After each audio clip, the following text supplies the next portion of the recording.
প্রশ্ন করেছেন যে বাড়িতে জুমার নামাজ পড়া যায় কিনা। মনে রাখবেন, জুমার নামাজের জন্য যে কয়টি শর্ত রয়েছে সেই কয়টি শর্ত যে অঞ্চলে পাওয়া যায়, যে জায়গায় পাওয়া যায়, সেখানে জুমার নামাজ মসজিদে যেরকম পড়া যায় সেরকম মসজিদের বাইরেও অন্য জায়গায়ও পড়া যায়। জুমার নামাজ যে কোনো জায়গায় পড়তে পারবেন। কিন্তু একটা কথা মনে রাখবেন, জুমার নামাজ আপনি প্রকাশ্যভাবে পড়তে হবে। কোনো ঘরের ভিতরে দরজা বন্ধ করে দিয়ে যদি জুমার নামাজ পড়েন তাহলে জুমার নামাজ হবে না। কারণ জুমার নামাজের জন্য সর্বসাধারণ লোকের আগমনের অনুমোদন থাকা জরুরি, যাকে শরীয়তের পরিভাষায় ইজনে আম বলা হয়। যদি দরজা খুলে দিয়ে যে কোনো লোক আসলে আসতে পারে এরকম ভাব গ্রহণ করো তো আপনি জুমার নামাজ পড়েন, যেভাবে জুমার নামাজ পড়তে হয় সেইভাবেই পড়তে হবে, তাহলে ইনশাআল্লাহ আপনার বাড়িতেও জুমার নামাজ হয়ে যাবে। আর একটা প্রশ্ন করেছে যে তারাবির নামাজে প্রত্যেক রাকাতেই কি নিয়ত করতে হবে। মনে রাখবেন, নিয়ত বলা হয় অন্তরের সংকল্পকে।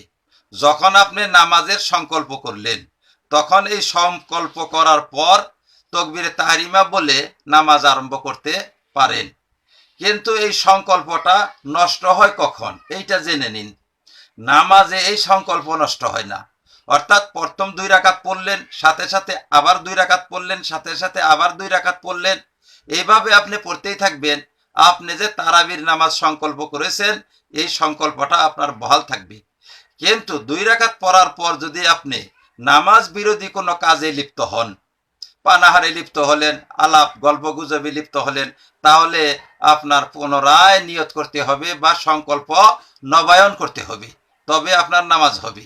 এবার যদি সংকল্প নবায়ন না করেন বা নিয়ত নতুনভাবে না করেন তাহলে আপনার নামাজ হবে না। তো নিয়ত বলা হয় সংকল্প, কি সংকল্পটা আপনার ধ্যান খেয়ালটা আবার পুনরায় নবায়ন করতে হবে। তো আরো একটি প্রশ্ন, যে ফেতরা দানের জন্য যেটা গম বা গমের আটা, খেজুর, কিশমিশ ইত্যাদি এসেছে, এই সমস্ত বস্তুর মধ্যে কি এই বস্তু দেওয়াই জরুরি, না এইসব বস্তুর মূল্য হিসাব করে দিলেও চলবে? বস্তু দিলেও চলবে এবং এই সব জিনিসের বাজার মূল্য যেটা হয় সেই মূল্য দিলেও চলবে। এক ভাই প্রশ্ন করেছেন গম দিতে হবে, গমের মূল্য দিতে হবে না আটার মূল্য।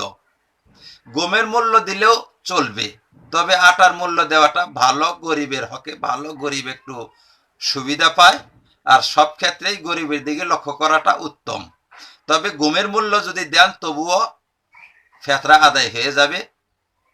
আল্লাহ পাক আমাদেরকে বুঝবার তৌফিক দেন এবং আমল করবার তৌফিক দিন। আর একটা প্রশ্ন এক ভাই করেছেন, ভুলে গিয়েছিলাম, সেটা হচ্ছে মাটি বন্ধক রাখা যায় কিনা। তো মনে রাখবেন, যে কোনো বস্তু বন্ধক রাখা যায়, যে কোনো বস্তু বন্ধক রাখতে পারেন। মাটি, জমি, গাড়ি, ঘোড়া, অলংকার, কিন্তু বন্ধকি বস্তু ব্যবহার করা চলে না। বন্ধকি বস্তু আপনি ব্যবহার করতে পারবেন না। যতদিনের জন্য বন্ধক রেখেছে মালিক, যতদিন সে বস্তু ছাড়িয়ে না নেবে বা ঋণ পরিশোধ করে বস্তু হস্তগত না করবে ততদিন এই বস্তুটি আপনার কাছে গচ্ছিত সম্পদের মতো থাকবে, আপনি এই বস্তুকে ব্যবহার করতে পারবেন না। তো আল্লাহ পাক আমাদেরকে প্রত্যেকটি মশলা যেভাবে আমরা শুনছি সেইভাবে আমল করার জন্য তৌফিক দান করেন। ওয়া আখিরু দাওয়ানা আনিল হামদুলিল্লাহ।